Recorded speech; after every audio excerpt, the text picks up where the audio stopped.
Wagwan, everyone. I hope you're doing well. Yes, you saw that intro. It's nice to be back again, back on the street 2 days in a row. Here we go. After my 2-day break, I'm glad to be bringing you back a big match preview, a new show that I've done. As you can see from the title and the thumbnail, I've never designed it like that before. You know what? Yours truly. I'm really enjoying this YouTube channel. And you know what? Before I even go further ahead, I saw one of the comments before I got in there. 129 subscribers, early gang. That's what he meant to say. I can't even pronounce. I can't read or pronounce what I'm on about. Get back, composure. 129 subscribers, early gang, and the TTF, Tereak Talks fan, created by Ed himself, yours truly, is growing. 129 subscribers. Thank you, guys. It's all you. Nothing to do with me. It's all you. The ones joining in the chat, watching the streams, leaving a like on the video, sharing it to friends and family, and all getting involved in Tereak Talks. So yes, brand new show here I'm bringing you, and it is a big match preview, and I'm calling it a BMP.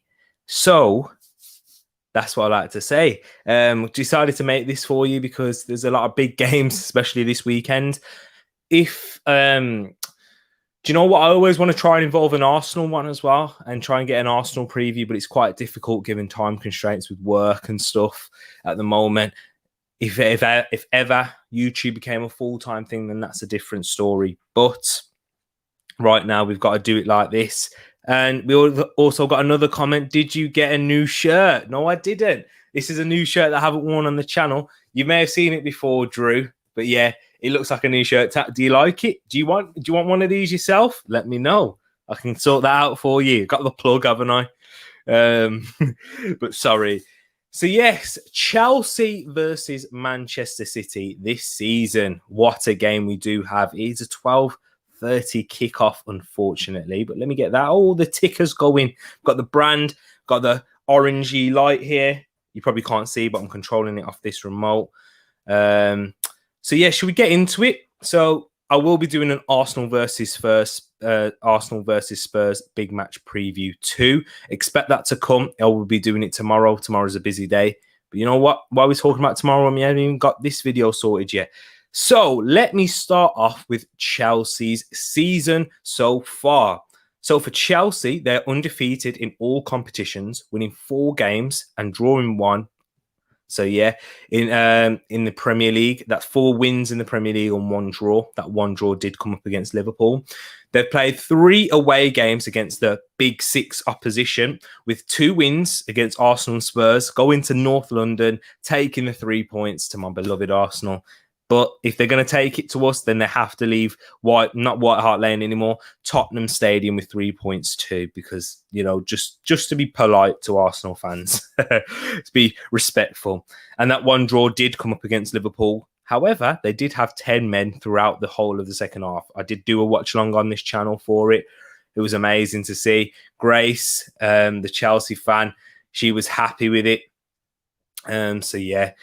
And most Chelsea fans were not expecting to get a draw out of it, having played the whole second half again with 10 men against a very strong Liverpool side.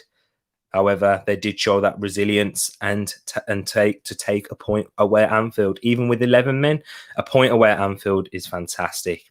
And for me, they have impressed in all of the games, and they have shown a level of control throughout the game, in and out of possession. In possession, they're more than capable of dominating now under Thomas Tuchel and breaking teams down. They've always been able to do that under Thomas Tuchel. The only issue for them was finishing the chances that they create against teams who defend with a low block, who are well organised. However, out of possession, it's very much, I'd say this is a part of the Chelsea philosophy, how they are defensively stout, strong, through the midfield, compact the midfield, and with these wing backs, they really do make it hard for the opposition to get round on the outside and get crosses in, with the 3 centre backs in there who are very good aerially.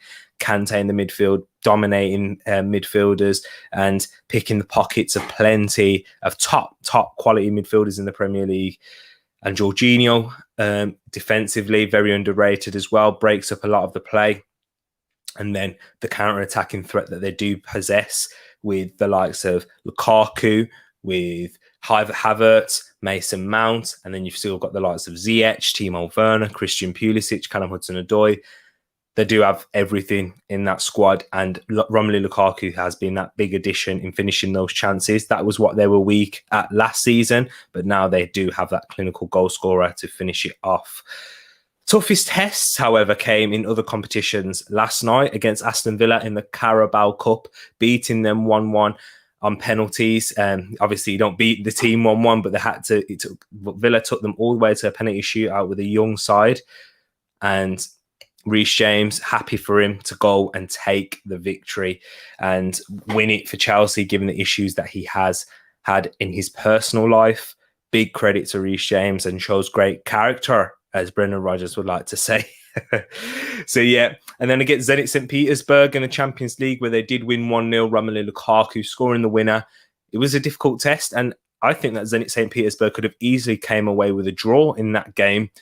And more than that, they could have had a win, but very unlucky not to grab at least a point. So that's Chelsea's season so far. Let me go into Manchester City's. Before I even carry on, I do see there is a lot of comments flooding in. I will get into those guys towards the end, as you see, because what I'm trying to do is go through this quickly so I can really make as much time as possible to get in and communicate with you guys, interact, get your thoughts and opinions in. So, yes, let me move on to Manchester City season so far. For me, as I made in my previous video, if you haven't watched it, go check that out. I assess every team's start to the season, ranking from, and it was 3 categories I split them into. Surprising, basically surprising means that they are achieving above expectations, what I expected for the first 5 games of the season. On par, so the teams have picked up the results and got the amount of points that I expected them to within the first 5 games. And disappointing, so teams that have dropped points in there and aren't on par. So yeah, it's pretty self-explanatory there. So I did put Manchester City in below par, so I did put them in a disappointing start to the season. In the Premier League, they have 3 wins, 1 draw and 1 loss to their name. The draw coming in their last game against Southampton, and the 1 loss coming against Spurs at the start of the season. And then the 3 wins have come up against Norwich and Arsenal, scoring 5 in each, winning 5-0 against Norwich and Arsenal. My boys got battered there. 10 men, Granit Xhaka. I've mentioned him. Ed, by the way, I've mentioned him. And yeah. And then their other win coming up against Leicester at the King Power Stadium. As I mentioned, their best performance in the league did come up against Arsenal, winning 5-0 there. It was quite a comfortable game. It was their best performance. You know what? It was their best performance given the fact that they were expected to beat Norwich 5-0. They've beaten Norwich plenty of times. They've beaten. I've just seen your comment there, Ed. Sorry. I did say I'll get into them, but that one there just made me laugh. There's the Xhaka mention. But yeah, 5-0 against Arsenal. It was impressive. It wasn't expected to. Everyone thought it was going to be a tighter game. I thought Arsenal would have proven a sterner test. However, they created the chances and had to take them, and Ferran Torres scoring a brace in that game. For Manchester City, in all the games that they have played, they've been dominating opposition sides with possession, as per usual, but have looked toothless against a well-organised defence, whilst not looking as solid, shall I say, at the back compared to last season. So in that draw against Southampton, they didn't actually create that many chances where a ruthless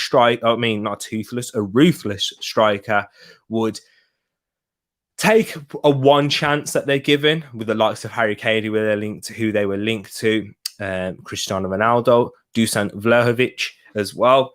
So they're missing that type of striker in that game, that world-class striker who can take the odd chance like the opposition they're coming up against. Lukaku can. Quite interested to see that if you can organise a defence like Nuno had done at the start of the season against Manchester City in that victory. Man City didn't really look like winning or scoring there either. And I do think they were quite fortunate to get all 3 points in the end against Southampton. So it has been a disappointing start. However, on the other hand, they did score, as I mentioned before, they've scored 11 goals in the Premier League. They're scoring 5 against Norwich and Arsenal and 1 against Leicester. Also, in the other competitions, they scored six goals in both games, winning 6-3 against Leipzig and 6-1 against Wickham. So, chalk and cheese in terms of the quality of opposition, but scoring 6 goals is fantastic. And the team that they did put up against Wickham was a very young side, made a lot of changes, as Pep Guardiola has spoken about before this game, talking about that Manchester City need to rotate because they've got 3 massive games. This is one of them, against PSG midweek as well in the Champions League, against Liverpool next week. Kevin De Bruyne, their key player, their captain, who wasn't captain in the Leipzig game, that was actually Ruben Dias was. Kevin De Bruyne was on the pitch, so that may have changed, but their last season's captain, Kevin De Bruyne, is regaining fitness this season after struggling with an injury that he picked up during the Euros. He came on against Spurs, didn't play against Norwich or Arsenal, but then in the post-international break, Pep Guardiola is trying to ease him in as he missed pre-season. He never had a pre-season. So it's time for him to start now regaining his fitness. It will be a slow start for Kevin De Bruyne, but we know the quality he does possess when he gets going. So that's Manchester City so far. I'm going into the records and stats. Thomas Tuchel's Chelsea have won the last 3 fixtures against Manchester City across 3 different competitions. The FA Cup, Premier League and Champions League final, of course. As an Arsenal fan, I was quite happy that Manchester City didn't win. Well, I didn't want Chelsea to win the Champions League. No, that's a lie. But yeah, Manchester City didn't go and do the quadruple or the double. And Chelsea really did prevent them there. They had a massive hand, obviously beating them in the FA Cup, preventing them from making the final where they would have faced Leicester. Who knows, after what we saw Leicester do to them in the Community Shield, how that would have turned out. But then the Champions League final as well. Give credit to, I was happy that they didn't achieve it because my Arsenal didn't, but I'm sure Manchester United fans were even happier than myself. Last time this fixture ended in a draw was on the 31st of January 2015 in a 1-1 draw. However, since then, Chelsea have won 8 times to City's 9. So City have won most of the games since 2015. This fixture doesn't typically end in a draw, even in the Premier League. And the last time that happened was in 2015. Tuchel versus Guardiola. They both have 4 wins each and 1 draw out of 9 games.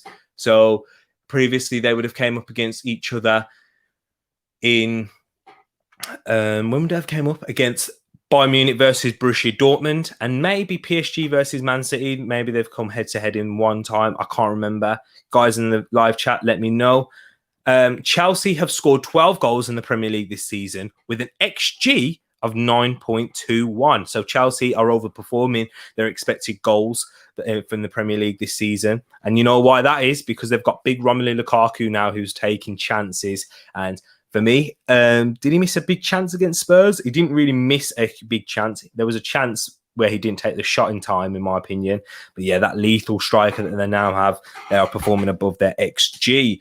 The Blues also have 13 points in the league with an expected points of 9.41. So that is just less than 4 points, in terms of expected points. And if you don't quite understand what expected goals or expected points mean, it is all calculated off of a stats-based system where they do it off percentages where they see, so expected goals, where if you get a big chance and you miss a huge chance where you have like a high percentage of scoring than missing, that will mess with your XG. That will increase your XG even though you didn't score. And expected points is where in games that you shouldn't have won or maybe you should have drawn, given the opposition's chances and you scoring off of literally your only chance in the game or winning, or where it's kind of like that.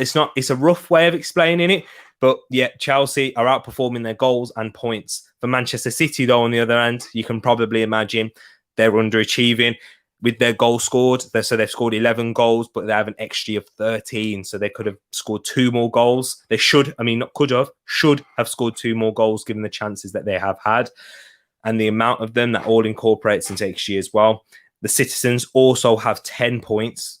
However, their expected points is 12.62, which is the highest of any, which is the highest expected of any team in the league. So that means that Manchester City should be sitting pretty at the top of the league, given their expected points. So that's quite interesting to go through. The next part, before I go into the next part, let me go into the comments because I don't want to be missing up on them too much. And it's quite interesting, the next part. So still get strapped in. And I really need, and this is why I'm catching up with comments, because you'll see what it's about. Hey, Tish, nice to see you there. Pep versus Tommy Tuchel, football nerd versus football nerd. And then you got another football nerd breaking it down. Hello, Grace. Nice to see you in here. Nice, big day for Grace tomorrow. Well, I know it's not major, she's previously mentioned, but she's going under surgery. So anyone who hasn't, give send prayers for Grace, send your best wishes. Just message, like send the message to Grace in the live chat, or also if you're watching it afterwards, get in the comments below and send your prayers and best wishes to Grace. G is in the house. Yes, Ed. Oh, geez, exactly. What's happened to Reece James? Missed that news. His house got robbed. I think Grace broke it to you. Oh, yeah, there it is. Xhaka mentioned the orange is popping. Oh, is it making me look like I got a fake tan? You know the galley. The girls love the fake tan now. What a wally I am. My internet cut out completely during your last session. Caught up on the video afterwards. Thank you, know-how. I was saying thank you before I even read the last part of your comment. I appreciate that. Yeah, I did see you join in. And yeah, you wasn't there afterwards. I thought you was busy. You may have had to dip out. But you know what? I really appreciate watching the previous show. Another OG in the house. Exactly. Getting your love there. What do you think of XG as a concept? I like it. I do. Because for me, because I like to look at football in a nerdy way, in a statistical way. So when you're having an XG or a stat like XG, it really helps me break down Arsenal. Because when Arsenal were really struggling last season, I saw that I was looking to the XG stats quite a lot, and we was performing in that November December period. I was hoping that Arsenal would be underperforming their XG. However, we wasn't. So that was real problems. And it's like any stat, to be honest. It gives you, as long as you don't base everything around that stat and you just use it to support a point or opinion that you may have.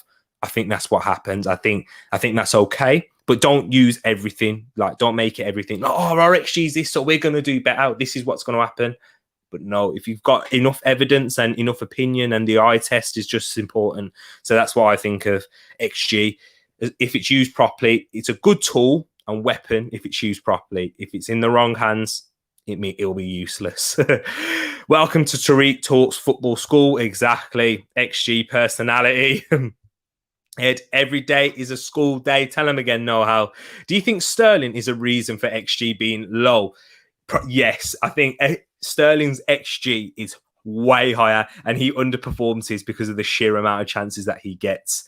And look at Ed, he's just preaching right there. I'm repeating your words because the comment was already him. I love him, but the man does miss a lot of chances.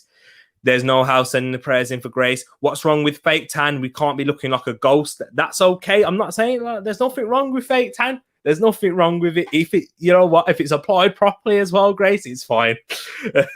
People in the northeast love a bit of fake tan, right, Grace? Hey, no, see, there we go. But the next part, as I've caught up to the comments, because this is where it's going to get interesting, and I'm expecting a big debate here, is the combined 11. Let me share with you on my screen right now my combined 11 from the two sides. It may be a bit controversial for you guys. I'm going to get the comments there ready, waiting, but I'm about to show it you in 3, 2, 1, bang. I'm only showing a bit. I'm going to go break it down bit by bit. So in goal, I have gone for Ederson over Edouard Mendy. For me, if it's based on form in the past 12 months or so, I think it'd be a lot easier to go for Edouard Mendy.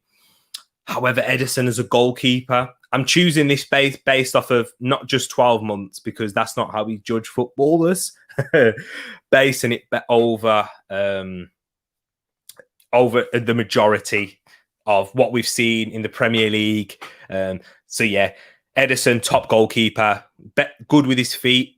I think he's better with his feet than Mendy, who's a better shot stopper. It's up in the air, really. I think Mendy would probably edge that there, but I think that Ederson, nobody comes close to him. João Cancelo at left back. Because it's a back four, I went for João Cancelo. If it's in a back five, I think Marcos Alonso walks in. But, you know, I'm trying to create a team that can win here. So, as you can probably see, if it was based on form, it would probably be Mendy, Marcos Alonso, Rudiger in there. So, yeah. So, I've gone with João Cancelo left back, Ruben Dias and Thiago Silva. What a centre-back partnership that would be. Portuguese speaking, so they'd get along quite well. They'd have brilliant communication.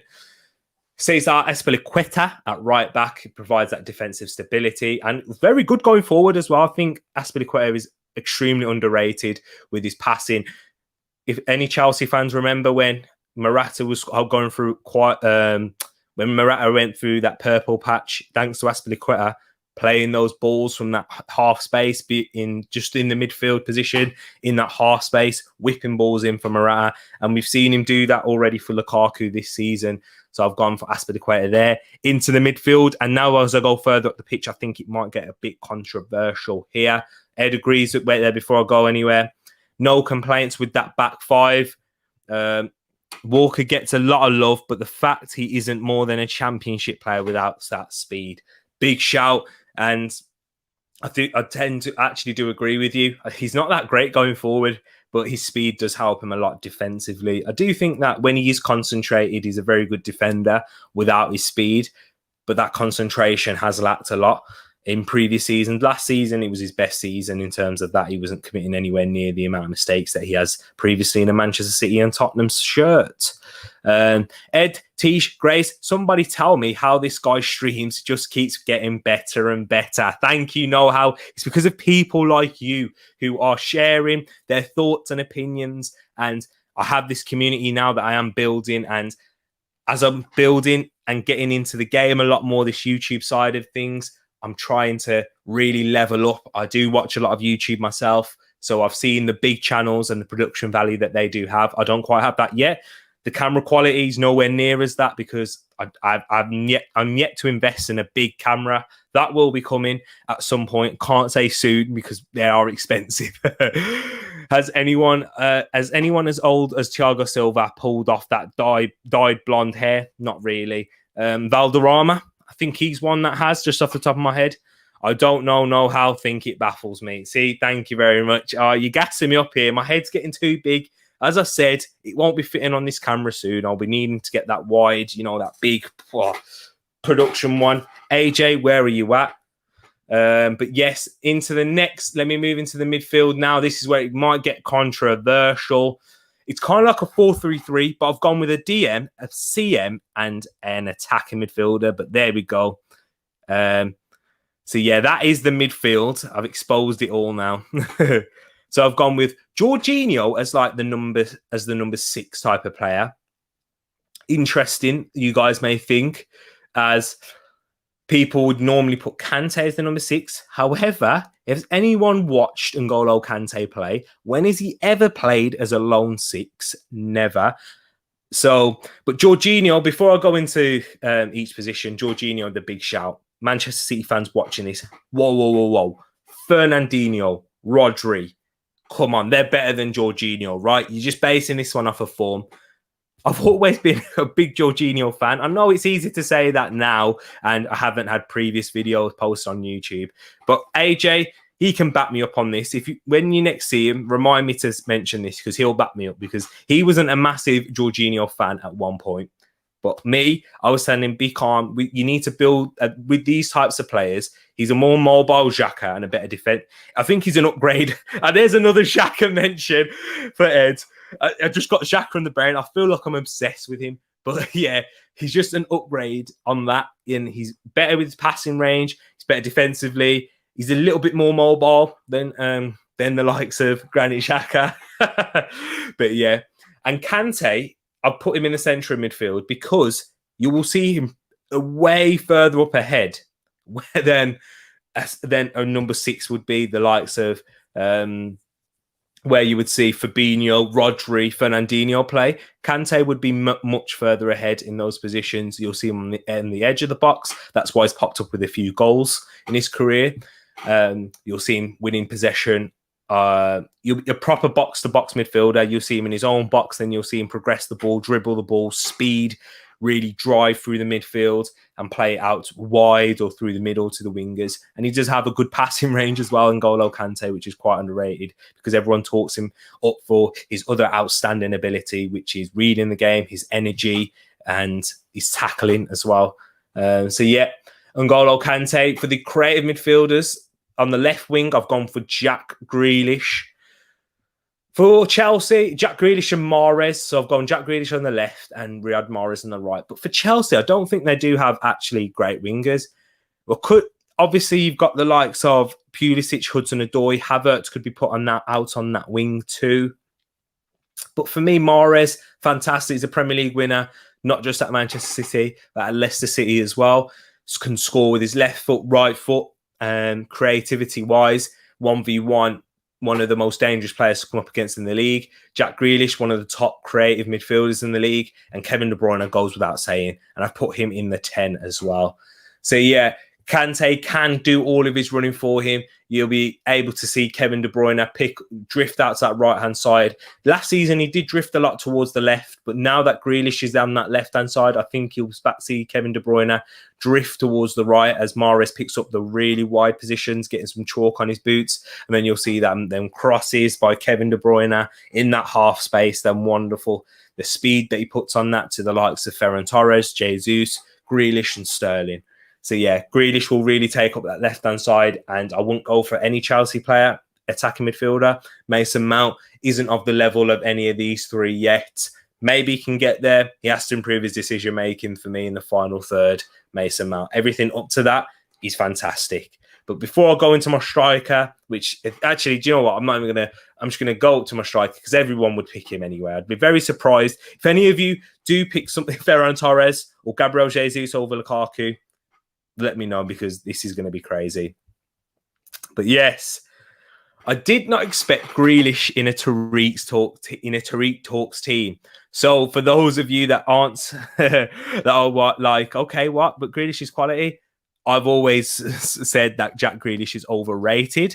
Not that he's not bad, not that he's obviously not good, but that he's overrated in my opinion with the English media.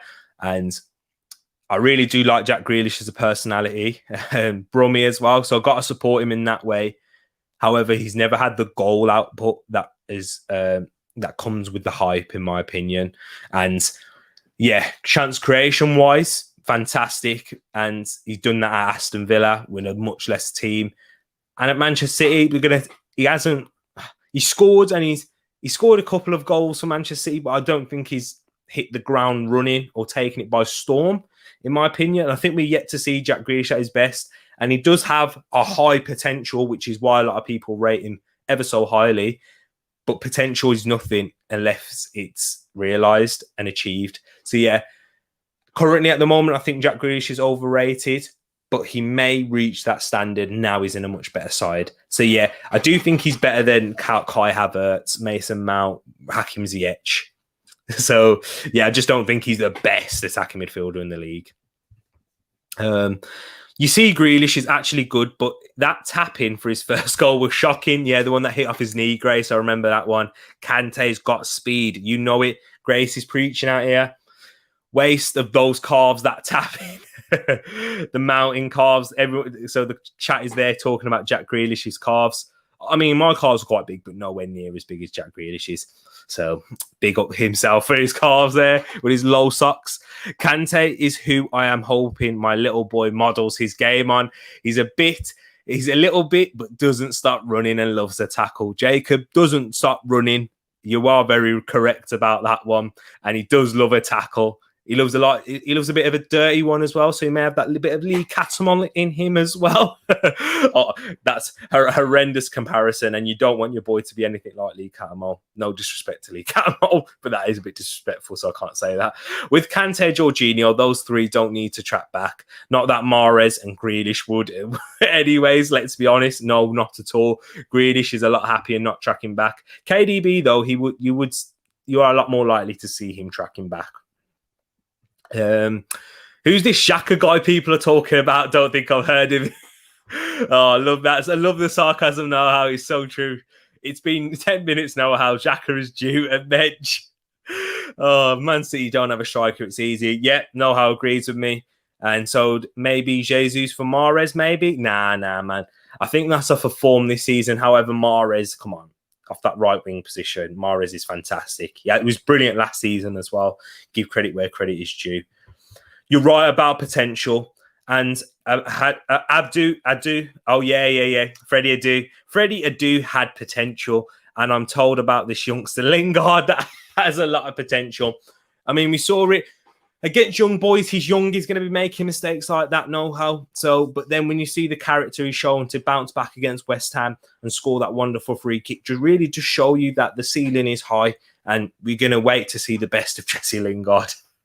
Oh, man. Sorry, Manchester United fans who are watching, but it's know-how's fault. He's a Manchester United fan.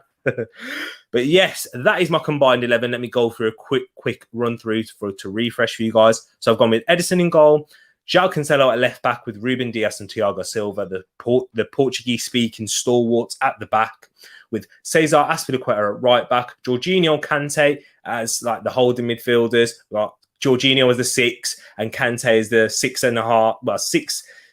Well, he's a 7, yeah, but that not the typical number says 7, so a 6/8. KDB as the 10, with Jack Grealish as on the left wing and Riyad Mahrez on the right, with providing that for Romelu Lukaku, the ruthless striker that he is, the guy who has leveled up his game. Yeah, so I haven't really spoke about Lukaku, but I spoke about him previously, the way he's leveled up his game. He's increased everything in terms of his hold-up play, everything around that, but he's kept the goal record the same too. So big up Romelu Lukaku as my striker there. So here's before I go further, will Xhaka make the North London combined? Love those laughing faces. Absolutely not. But yes, I like the combined 11. Nice new wrinkle and feature to the vid. I did mention to you, Ed, that I was added a new feature. That isn't quite it, but it is a new feature that I never thought of. So the new feature that I'm going into is, guys, is some thoughts and opinions of a Chelsea fan and a Manchester City fan. Let me give you those to you now. AGRTM here to talk about my thoughts and feelings. Wonderful team behind me and a wonderful start to the season. So what can I say? We started well, we started great. We ain't conceded a goal from open play in the league. We've been winning games. Football is a results business. It doesn't matter how you win, it's just that you win. So we beat Palace, comfortable, walk in the park. Beat Arsenal, walk in the park. Liverpool, draw. KG affair, Reece James got sent off, unfortunately. That was debatable, but we move. And then we beat Aston Villa. Wasn't a walk in the park, but we got the job done. As you meant to score goals, we scored goals, so we won. Then we turned over Spurs. Now, I don't want to hear no talk for Spurs fans, because they're not a good team. We turned over Spurs, so we're still unbeaten. It conceded a goal from open play, and we're flying in the league. So I'm quite happy. So now we're going to be playing Man City. And a lot of you will know that we played Man City, was it 3 times? Wait, 1? Champions League, FA Cup. Played them 4 times that season. And we won 3. So Thomas Tuchel's got Pep's number. And I think we can do a good job against Man City because we'll be defensively solid. Although a weakness could be creating chance in the final third and ultimately taking them. Because that will ultimately be what wins us the game. Because if we don't create chances, we won't score. And if there's poor decision making in the final third, they will ultimately won't score either. So there's particular players like Mason Mount who I want to see make better decisions in the final third, because he's one of our attacking players in that front fluid three. So if he can make better decisions, and then we're not just relying on Lukaku for goals, then it will be very helpful in that sense. And then I'm feeling confident that we can win the game, truth be told. You get me? There's no reason why we can't win it. So we beat them 3 times last season. Southampton got a result against them, so there's no reason why we can't. You get me? We're at home, fans are back. You know what I'm saying? So I'm saying we're gonna win 2-0. Yeah, I think we win 2-0. Anything more is a bonus. But yeah, we're gonna win 2-0, and we're gonna be flying high up in the league, and we're gonna keep that blue flag flying high and marching on to the Premier League title. Because I don't think Man City will even finish second this season. And I like City; they got quite a good team, but something just don't seem right this season. So I think we're going to win 2-1. Well, not 2-1, 2-0, sorry. And we shouldn't have much issues, and we'll keep sailing on. But that's my predictions for Saturday.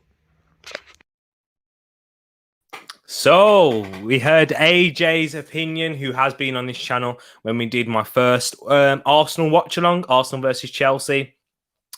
So AJ's very confident, came up with some big shouts there, talking about that. Well, he says Chelsea are going to win 2-0, that he doesn't think that Manchester City are even going to finish second. I think it's quite reactive. I do agree with AJ in a lot of points, and he makes some very good points, bringing up some stats and records there. So yeah, interesting to hear that. I also have a Manchester City fan to present to you now, Tabo. His name's Tabo. He goes to the games. I think he's got a season ticket, but I know he definitely goes to the games. He's been to a few away. He goes to some of the away games too. And you know what?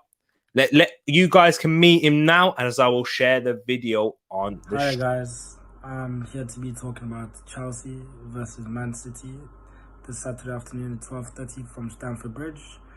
Yeah, in terms of City's start to the season, it's been a bit of both really. Like, obviously defensively we look fantastic, like not conceded too much in the Premier League, only conceded 1 goal at home in the week, obviously in the 3 against Leipzig in the Champions League. But apart from that, I'd say it's been a good start to the season.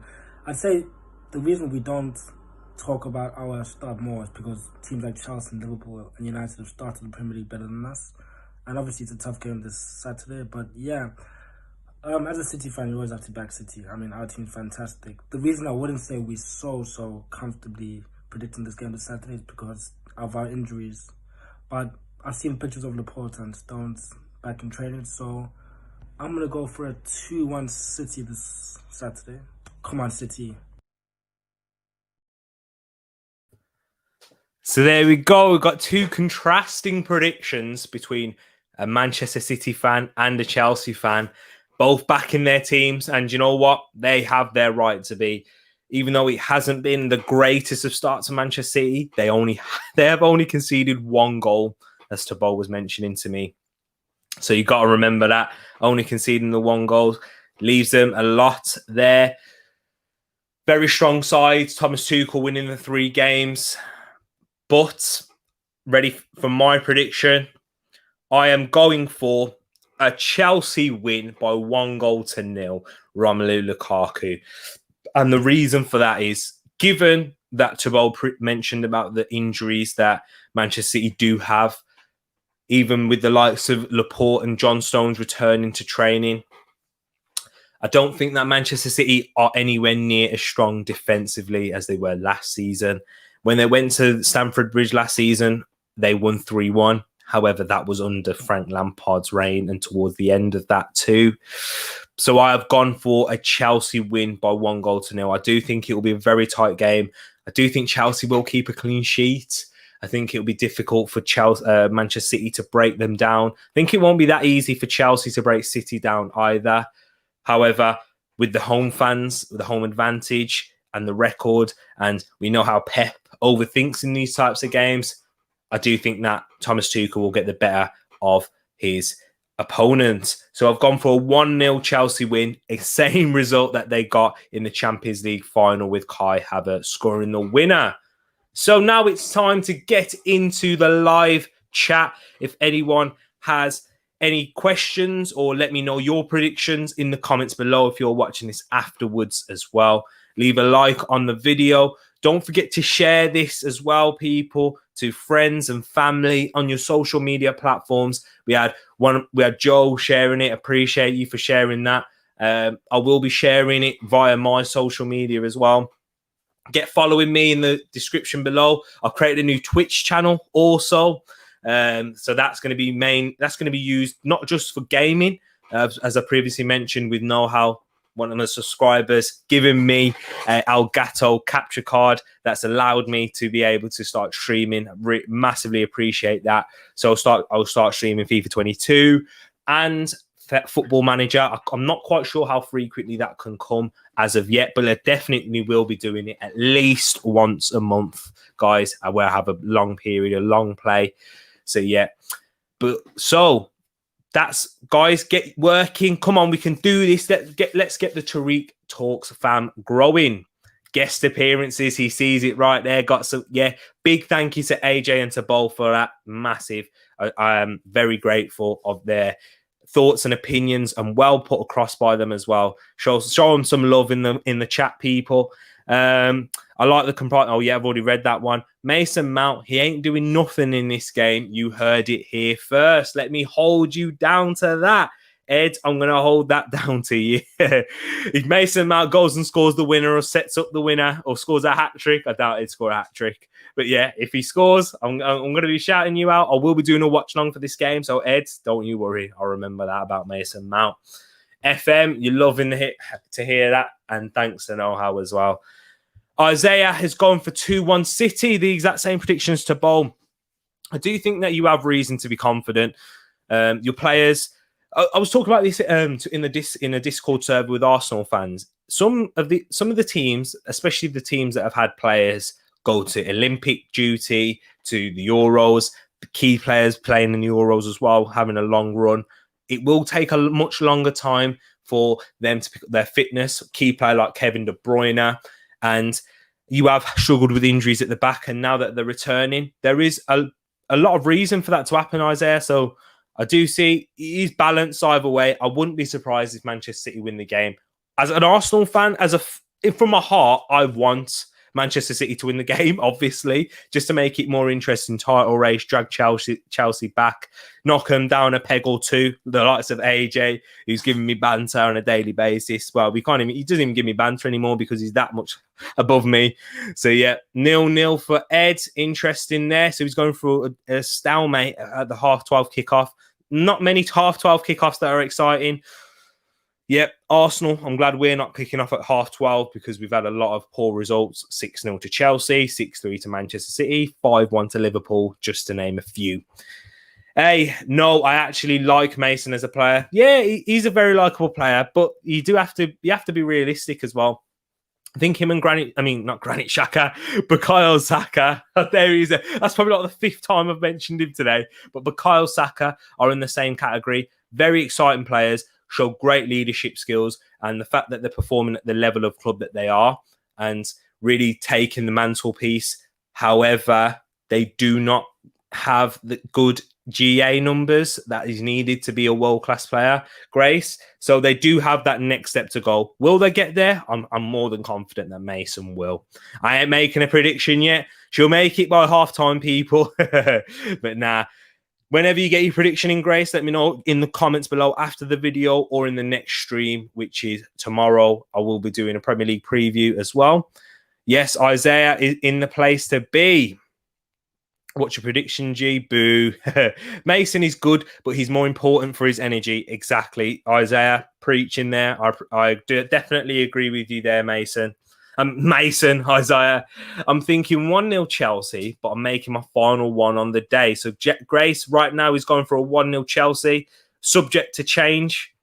2-1 City. Know-How's gone for a 2-1 City as well. It's quite even so far. I think I'm the only one out of the live chat that's going for a Chelsea win. Obviously, AJ's gone for a Chelsea win too. But City may bounce back, and I think it would be good if they do as too. Lukaku's in my FPL team, so you know I've ruined his career. You're loving Xhaka today. Jeez, I know, man. I can't. He's on my brain. I saw him back in training and I start trembling in my boots. Nah, it's not that bad. I don't disrespect Xhaka that much. I'm joking. Okay? I'm joking. What you saying? You good? Thank you, Hayden. Nice to see you in here. I'm good, thank you. Hope you're doing good. Poor defeat for you yesterday. Another one. And I know the type of fan that you are. You're probably saying Bruno Lage out. Like the video, people. Share it around. And I'm trying to get Borough promoted in my FIFA. I can't pronounce any of my words today on FIFA, but it's taking forever. Grace, it took me 1 season to get Borough promoted. But yeah, Hayden, I was only joking. I'm not saying that you want Bruno Lage out yet either, because I don't know. Let me know your opinions, Hayden. But I might wrap this one up here, people. Hayden, join me for the Premier League preview tomorrow, where we'll talk and we'll get into in more depth about Wolves. That's what you're saying, though. Folsom out. Do you know what? If you've had a manager replace and it's still not going the right way, I do see that I do see why you're looking at the owners now. Folsom, get the checkbook out. I do agree. You did need to. You had a very not the greatest of transfer windows, but we will spend more time talking about them tomorrow. So stay tuned. Get that notification bell on, people. Before I go, Foden and Grealish are world class. Okay, it's a big shout. Isaiah, I don't think Jack Grealish is world class yet. I think he's still got to prove it in terms of goals, and they get those numbers to really be world class and get the stats. In terms of chance creation, there's not many players out there. So I do see why he's saying that, but he's yet to prove it. You can say that now as a Manchester City fan because you've seen a lot more of them and watched them for a whole 90 minutes with a different eye than I have. So credit, we'll see. We'll judge that at the end of the season for Foden and Grealish, but definitely have world-class talent. Both of them do. Big shouts there, Isaiah. Not yet, but maybe they will get there. So Ed kind of echoing the thoughts that I was mentioning there. Nah, not world-class, at least Premier League classes. So yeah, the best in the Premier League, but world-class, you're comparing them up to the likes of Neymar, Lewandowski, Suarez. I don't think he's world-class anymore, even though he did win a league. But those types of players, if you know what I'm saying. So yeah. And with Grealish, he's yet to win a trophy in his career too. So we're going to have to wait and see. But guys, before I go, they keep flooding in now. They needed to spend and didn't. See you later, Jeff Shee. For me, we use the world-class term too easily. Spot on. I do agree with you there. Because if you mention the likes of Ronaldo's world-class, Messi is world-class, you can't be throwing like Grealish and Foden around them. Do you know what I mean? Like, you can throw Lewandowski in there, even though he's not on that level, but he's at least had the achievements in his career and he's got the records to back it up. But back to what Hayden was saying, they needed to spend and didn't. See you later, Jeff Shee. There's his thoughts as a Wolves fan. I will get into that more tomorrow, Hayden. I know I keep saying that, but I promise you I will. But thank you very much for joining me, guys. Just under an hour, so this will be easily digestible for those watching afterwards. Leave a like on this video. Get in the comments below. Let me know your score predictions. Subscribe if you are new, and share this video on your social media platforms to friends or family. Send the link and send the channel, and let's get this Tereak Talks fam growing. Thank you very much for everyone joining me today. Take care. I'll see you tomorrow. Peace.